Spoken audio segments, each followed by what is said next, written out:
Welcome to the Lessons from the Leap podcast, where we showcase visionary entrepreneurs and leaders, sharing their incredible journeys and inspiring stories. Let's dive into the show.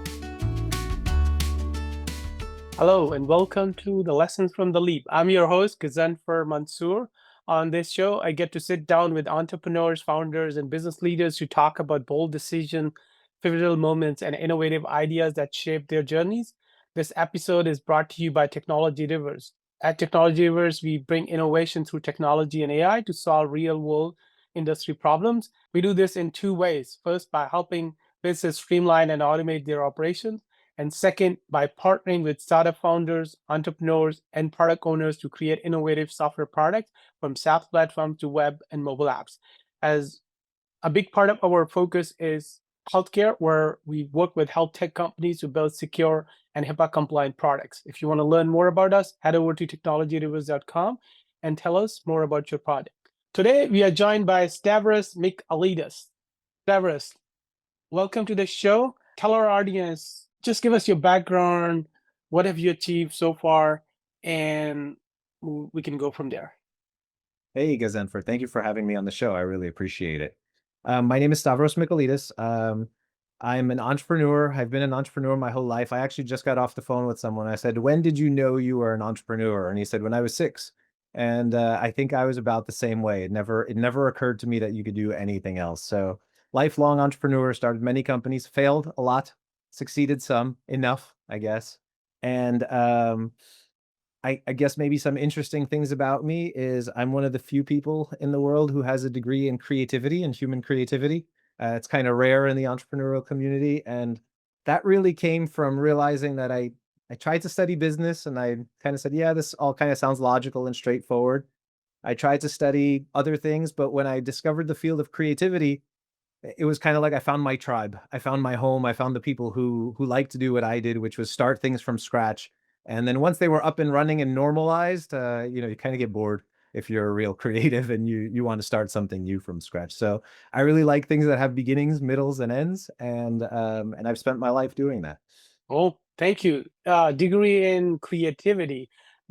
As you were talking, that reminded me of Steve Jobs, who said, because as he dropped from the school, I think he took the course in calligraphy, and later he said that looking back, that course was probably the best he has ever done, and if he had not done that, Apple would not have been here. So sometimes these different degrees actually make us more unique and better. Yeah, I think so. Yeah, you study something that not everybody's studying, and so you have an edge.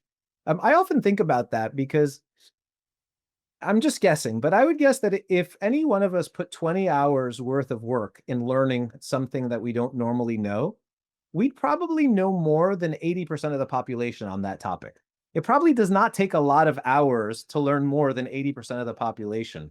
And what happens when you do that and you pick different things, you end up learning a lot about a lot to a level higher than most people. And that makes you, I don't know, interested. I don't know, but I find that I'm always drawn to new topics that I know nothing about. And I can put about 20, 30 hours into learning something. My son is that way too. He loves getting obsessed with new things. He finds a new thing, he gets obsessed. He really digs into it, gets his teeth wrapped around, then he's on to the next thing. He's on to a new thing. But so much of what keeps life interesting is learning new things. Yeah, absolutely. I mean, and great insight. You're right. Even a small reading, how much difference does it make? So, I mean, if you look at how successful people, many of them, like how much do they read? Yeah, it seems a lot, but even reading 10 pages a day makes a huge difference. So you're right on that. Yeah, you don't need to be an expert, right? Like, I'm not saying that 20 hours will make you the world's leading expert, but it'll teach you more than, 4/5 of the people out there. And that's quite a lot, comparatively. Absolutely, absolutely. Small things piles up. So you describe your mission as helping entrepreneurs design lives that serve them, not just their businesses. What inspired that shift in how you define success? Yeah, great question. I think part of the entrepreneurial journey for me, was starting these companies, and I really had this creative desire to start new things. And somewhere along the line, I feel that I would always sacrifice that creativity for making money, or for the decisions that we make in order to satisfy the business. And somewhere in all of these businesses, I would end up losing myself for the business, or finding my place in a situation where I just wasn't happy. I had built a company that I didn't like working in, and this had happened more than once. So I started to really shift and say, what is it that I really want? How am I measuring success?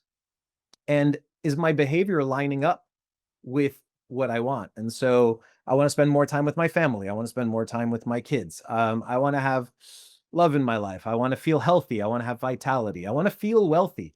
I mean, for a long time, I even would ask myself, I said, am I wealthy? Like, I didn't know how to answer that question, because yes, there was a certain amount of money in the bank, but I didn't feel wealthy. And now I don't even think money has much to do with wealth. I think it's more of an attitude of how you feel about time. Do I have clarity? Do I have growth? Am I, expanding? Am I learning? Do I play? Do I have joy? Do I go on adventures? Do I have meaning in my life? Do I feel like my life matters? And ultimately, like most entrepreneurs, do I have agency? Um, do I feel like I control, like I'm the author of my own life? Because I think so many of us as entrepreneurs, that's the number one reason we go into starting businesses, is because we want to control our own calendar, our own fate, our own time. And I realized that I was sacrificing all these things for the business. And I needed to rewrite that script. I needed to basically come from a place of saying, how do I satisfy those things, rather than how do I make a business that's going to make me a lot of money? And then later, when I have a lot of money, then I'm going to have the time to get all those things. And I feel that that formula is a trap that a lot of us get into, and it's very backwards. You have to make the time and the space for all of those things in the moment, and your business is one of them, but it's not the only one. Absolutely. Okay. And I see that you talk about that measuring success differently. So what should we be measuring instead of just revenue and growth? So I'll give you the very, very simple measure. Did I have a good night's sleep last night? Did I have a good day right before I go to bed? If I feel good and I'm resting well, for me, that means that whatever's going on inside with all the complexity can really be simplified away to just, am I well?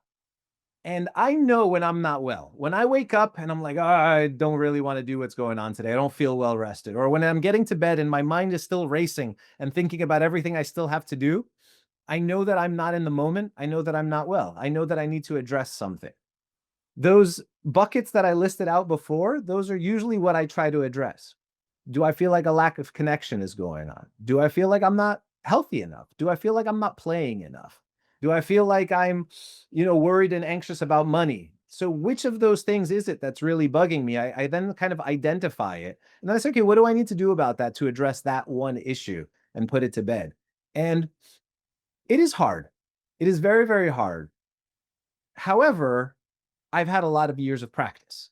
And what's happened with the many years of practice is the time between figuring out something's not right and the fix is now only a couple of hours to a couple of days at worst.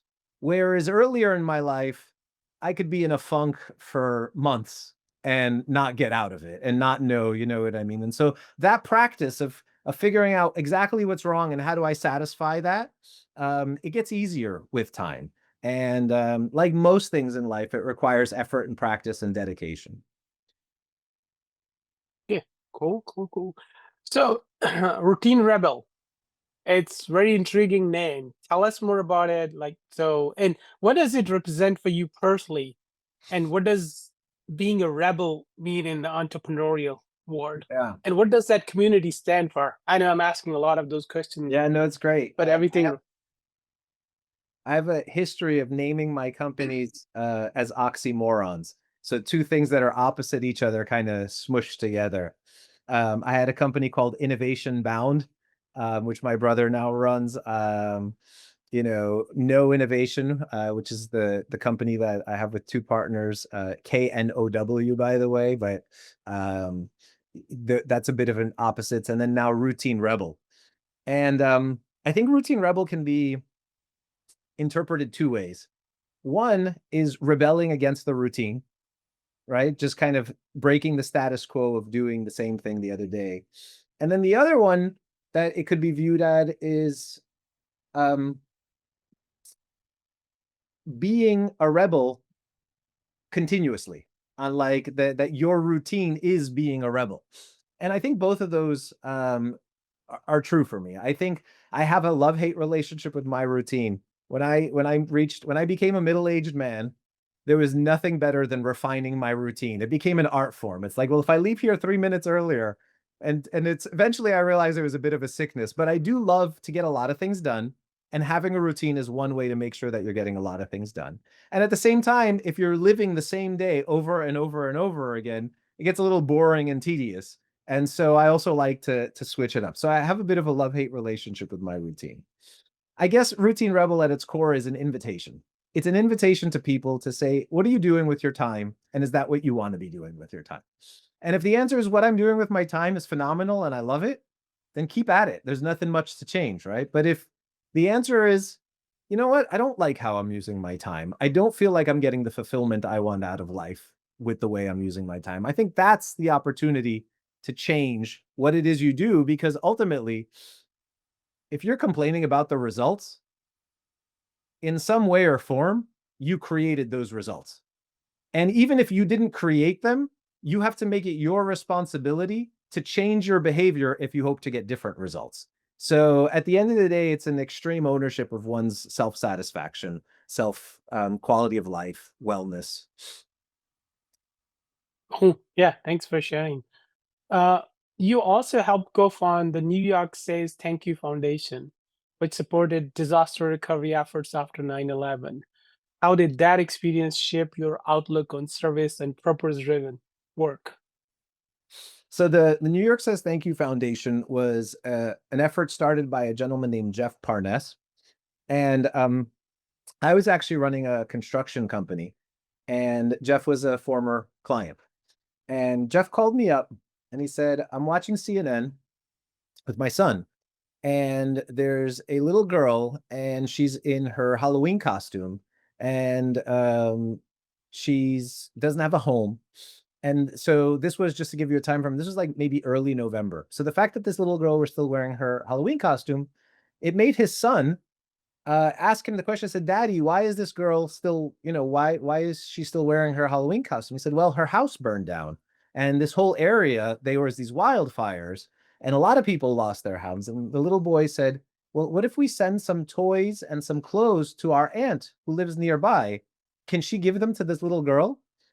And Jeff said to me, so Stavros, I told my son we live in a building with 396 other families. So I got a big old box and I put it in the lobby and I said, donations for the wildfire victims. And he goes, not only was this box full this morning, but there was another box next to it and then another box next to it. And there's just donations pouring all over the lobby. He said, I'm going to drive this stuff. I'm going to put it in a truck and I'm going to drive it across country. Do you want to come with me? You have 1 hour to think about it. And then he hangs up on me. And I immediately called him back and I said, if you give me a whole hour to think about this, surely the answer will be no. So I was like, let's go. And so I think it was maybe a day or two later, we got into a truck, and a friend of mine happened to be walking by going to work. And I said, hey, do you want to come with us? We're doing it. He said, sure. So he like called in and quit his job on the spot and got in the truck with us. And we started driving this truck across country. We made those donations. We picked up more stuff along the way. And then when we got there, Jeff asked, he said, what is it that you guys really need? He said, well, all the kids are really bored, so we need some way to entertain the kids. So when we came back, Jeff went to the school that his kids were going to, and they collected donations from the school around toys and things like that. And he took all those out. I think we made that trip together. We took the toys out. And then we made another trip back where we started building homes. We started to rebuild homes. This was a while later, maybe 6-7 months later. And what that ended up being is that on the anniversary of September 11th, we would take New Yorkers, first responders, firefighters, policemen. We would take them somewhere in the country to do disaster recovery. And the most beautiful thing happened is that first year we built 2 homes. And then the next year we went to plant some trees, but everybody from that previous community wanted to come with us the next year. So not only did we have the first responders from New York, but we also had the entire community we affected the first year. And then the second year, those people then wanted to come to the third year. And over the course of many years, the community became very, very large. I think Jeff went on to spawn many other not-for-profits from that, and did quite a lot of good and impact, had a lot of impact in this world. And I really just consider myself, rather than co-founder, I would say I was really Jeff's first follower. I was the first person who said, yeah, I'm not going to think about this. Let's just help and let's just do it. And that resulted in me getting to be part of this journey and seeing it happen, and being involved in a not-for-profit, which has its own, with time, with not-for-profits, you have governance issues and you have those kinds of things. So I got exposure to that side of organizations as opposed to for-profit, which was also interesting education there on the side. Wow, very inspiring, and many lessons out of that. Especially, I would think to that kid who actually suggested his dad that, okay, we should do that, because that one motivation by that kid and one suggestion. Um, I think, and this also reminds, from a business perspective, we look at it like, as we are looking at things, we don't look at things straight many times. We have to look like what other problems or what other Yep. opportunities that may open up for you. I mean, in this case, obviously, it's a problem how you, whether you make a nonprofit or whatever out of it. But somebody figured out, okay, that wearing the costume in November was a different reason, and now there's an Yeah, opportunity to help those people. yeah, yeah. And secondly, I also picked up one thing from you, um, like you said, if it gives me an hour, I probably, the answer would be no. Many times we see that, even in my case, Berkeley. Sometimes you just make a decision and move, because the longer you wait, more chances are that you will have other thoughts coming in, and then when you start comparing, it just doesn't get things done. Yeah, So, yeah. We so that's when I yeah, good. when I started Routine Rebel, culture was really important to me. I guess I would say the biggest learning of all my entrepreneurial journeys is that at the end of the day, culture is what makes a company successful. Culture is what makes a company pleasant to work in. And so we sat down and we defined some core values, and then some supporting strategies. And one of our strategies is delightfully named "Send the effing email," which is just to remind you that sometimes you just got to take action. There's no point in overthinking it. There's no point in double guessing or trying to make it better. Just take the action and see what happens. And we got to have that kind of courage sometimes in order to make things happen. And sometimes thinking gets in the way of that courage, right? You overthink. I'm very guilty of overthinking. I could do that all day long. So We all. having somebody remind me and having that cultural value and having one of my colleagues go, no, send the effing email. You know what I mean? It makes me kind of find that courage in that moment where maybe it's hiding. True, true. We are all guilty of that. So don't feel bad. So you also taught entrepreneurship at the University of South Florida, and you were known for hands-on approach. What did you want your students to learn, to walk away with, what textbook wouldn't teach them? Yeah. Gee, I don't know. Can you learn entrepreneurship from a textbook? What's your experience? I don't think so. It's, there's definitely terms. You can learn terms. You can learn what things are called. You can learn strategies, right? You can definitely learn strategies. So I think textbooks and books, podcasts, it doesn't matter where you get your information from. But I think all of that can help you accelerate your journey. It can help you learn from other people's mistakes so that you don't have to make them yourself firsthand. But at the end of the day, I think entrepreneurship itself is a set of beliefs, a set of habits, it's an attitude.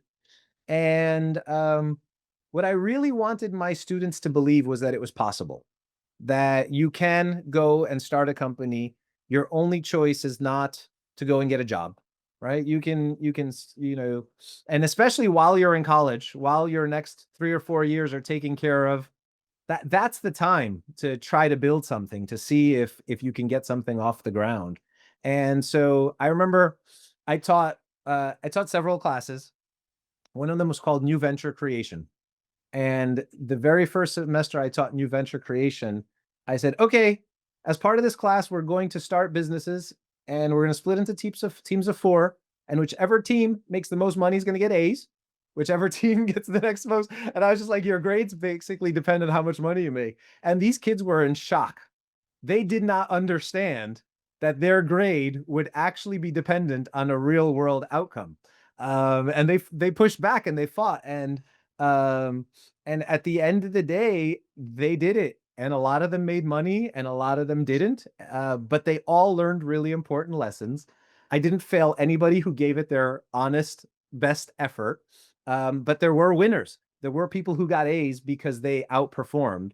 And there were plenty of people who got B's and C's because they tried, they did what they can. And that's very realistic to what happens in entrepreneurship is the results is the results. And you can get better. I mean, some people are very, very good at getting great results with very little effort because they have a lot of strategy and they have a lot of history and they have a lot of connections. And some people, it's just luck. You just try really hard. Like there is a lot of luck in entrepreneurship. You try really hard, you do everything right, and you still don't succeed. And that's just part of the game. Yep, you have to make an effort.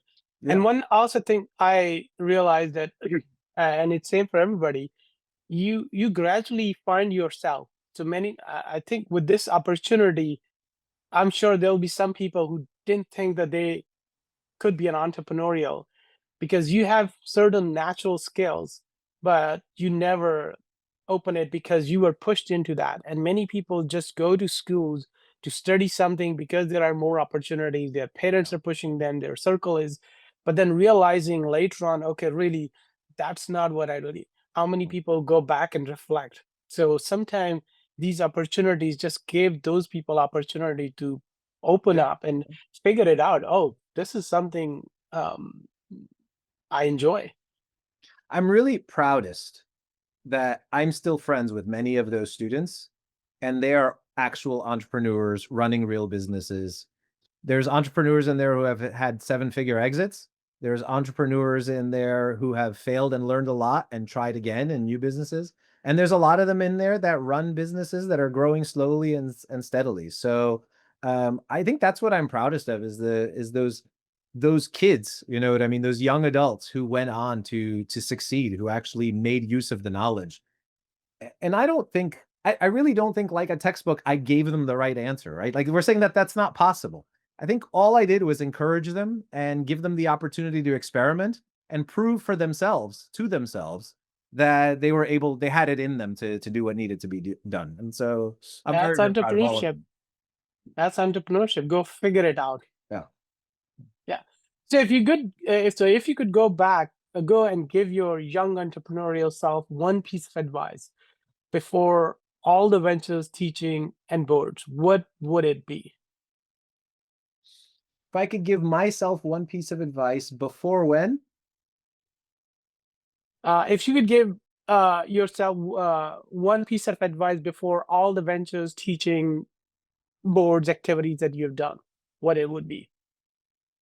I always find this question hard because at the highest level, I don't think I would give myself any advice because I think it is just part of the process is the learning and just letting myself learn. Like if I did it again, I'm sure it would be done a completely different way. I understand that So you what would answers that lesson be? right. So that's what I'm saying is at the highest level, I wouldn't give myself a lesson because I think you'd have to go and try again. But to make the question more satisfying, I would say to my young self, go and get as much deal flow experience as possible. Go and work somewhere where you can see a lot of deals, whether that's a venture capital firm or a PE firm or a banking firm or a law firm or what. Go somewhere where you can see a lot of deal flow because at the end of the day, entrepreneurship is about making things happen and making deals and connecting dots. And so much of the shortcomings that I had as an entrepreneur is that I had to learn a lot of those lessons while I was doing entrepreneurship. Whereas if I had gone and spent 5 years just seeing lots of deals, I think I could have learned a lot from those and then applied them to myself and made less mistakes and learned faster. It would have been I don't think I would have taken my own advice because I was so impatient to get to building companies that I don't think I actually could have survived if I had gone somewhere. So that's my advice and an admission that I probably wouldn't have taken it myself either. Okay. Any do you read books? I do. What's one book or idea that changed your thinking about leadership, or any new learning that you had recently?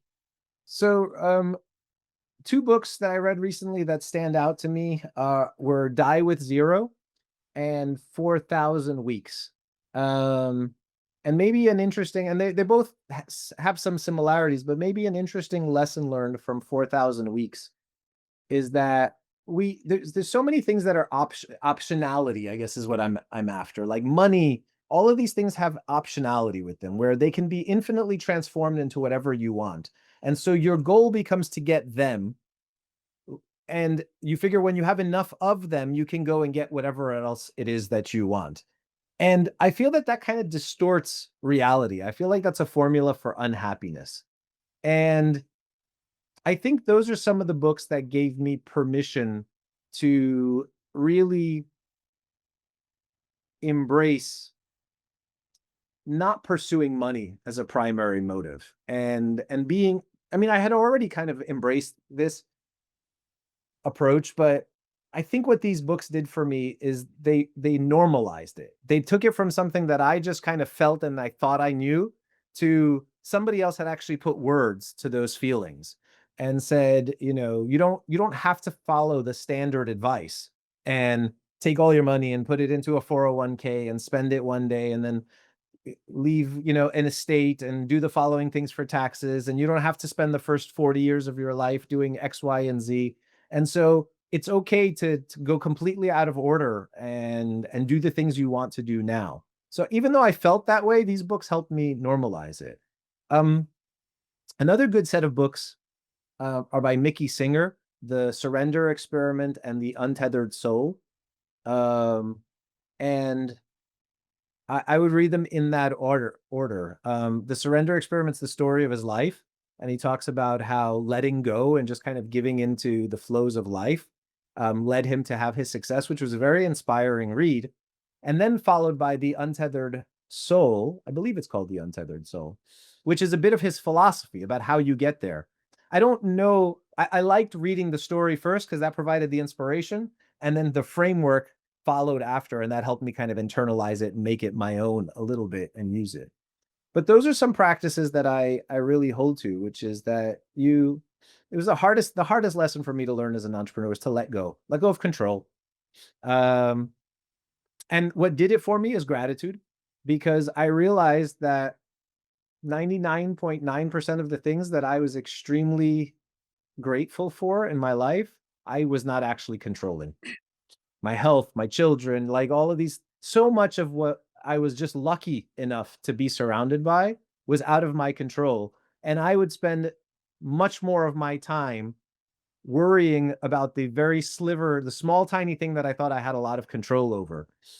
And I would be miserable. And so eventually gratitude and being grateful for those things gave way to just kind of let go and be like, okay, this isn't how I want it, but there's so many other things that are amazing. So let me let this go and see what happens. And what ended up happening was actually really amazing, because I try to teach people 5 practices. One is talk to yourself, which is about getting to know yourself. It's about self-reflection. The second practice is let go, which, like I said, it was the hardest for me. The third practice is make things happen, which is almost the exact opposite. But something fundamentally shifted for me when I started to make things happen after I had let go. Since I had let go of the outcome, I could fully immerse myself in the journey. And my confirmation bias started to work for me rather than against me. So rather than seeing things that I'm like, this does not support what I want to do, I would start seeing the things that did support what I wanted to do. And I would be grateful for those. And I would acknowledge those things. And I would say thank you. And that behavior and that acknowledgement and that confirmation bias then started to bring more of those things because I started behaving a different way. I started thinking a different way. I started making decisions a different way. And the more I let go and the more I kind of focused my intention on what I wanted to happen, the more it started to just kind of happen in life. And I mean, a lot of people use the word manifestation. I don't believe in like pure woo-woo manifestation, but I do believe that if you set your sights on something and you let go of the outcome and you embrace the journey and you are grateful for the things along the way, that sooner or later you get those things that you want. And when you notice them and double down on them, it kind of compounds, like interest compounds. And eventually you start creating the life you want because you are trying to make things happen after you've let go. Just to round it off, so the 5 practices are: talk to yourself, let go, make things happen, connect with others, because the real joy of life is when you have others to surround yourself with, and then keep it simple, because we can make things very complicated very, very quickly. And normally we don't need most of that. Thank you. Those were really valuable advice. And I did read uh, Die with Zero. I will check out these other books for sure. So we've been talking to Stavros Michailidis, who have shared such a valuable insights with us today. One last question before we wrap. Stavros, you're starting a podcast. Tell us more about that. So the podcast is called Wednesdays Off, and it's about taking Wednesdays off. And I think I know a lot of entrepreneurs who take Wednesdays off, and most of the most successful ones actually take Wednesdays off. And Wednesday seems to be this perfect day where you've gotten the week started, but it's not quite at the end, and you have this space in the middle of the week that you can take for yourself. And so for me, Wednesdays for a long time have become the place in my life where I create what I want next. Sometimes it's just time with my wife.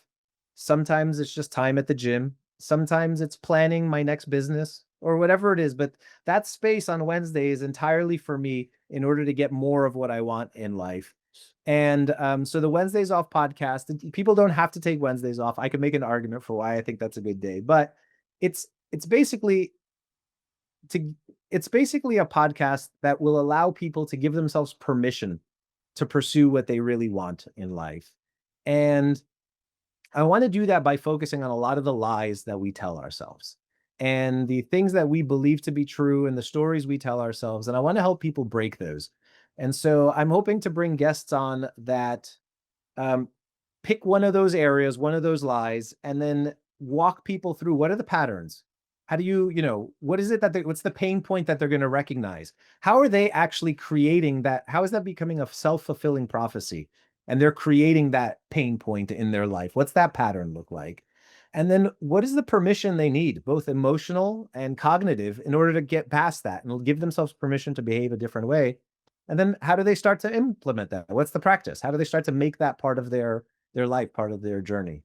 So if the Wednesdays Off podcast is successful, it will have done that. It will have helped people redefine success and given themselves permission to behave a different way so that they can hopefully generate different results. Absolutely. And we will release this on Wednesday so that people can listen to it on Wednesday. Fantastic. Good tip. Stavros. So where can people learn more about you and your work? Is LinkedIn the best place? Is there any other place you want people to go find you if they want to talk to you? Yeah, the easiest to remember is probably routinerebel.com, and there's links there to everything else. I am somewhat active on LinkedIn. I publish articles there about once a week. I also have a Substack with those articles and a newsletter. You can subscribe for either of those through the website. So I would say routinerebel.com is the best place to get started. Awesome. Thank you very much, Stavros. It was great to have you on our show. Thank you very much. I appreciate it. It was lovely being on it. Thank you for tuning in to the Lessons from the Leap podcast. Don't forget to hit subscribe so you never miss an episode. We'll catch you next time.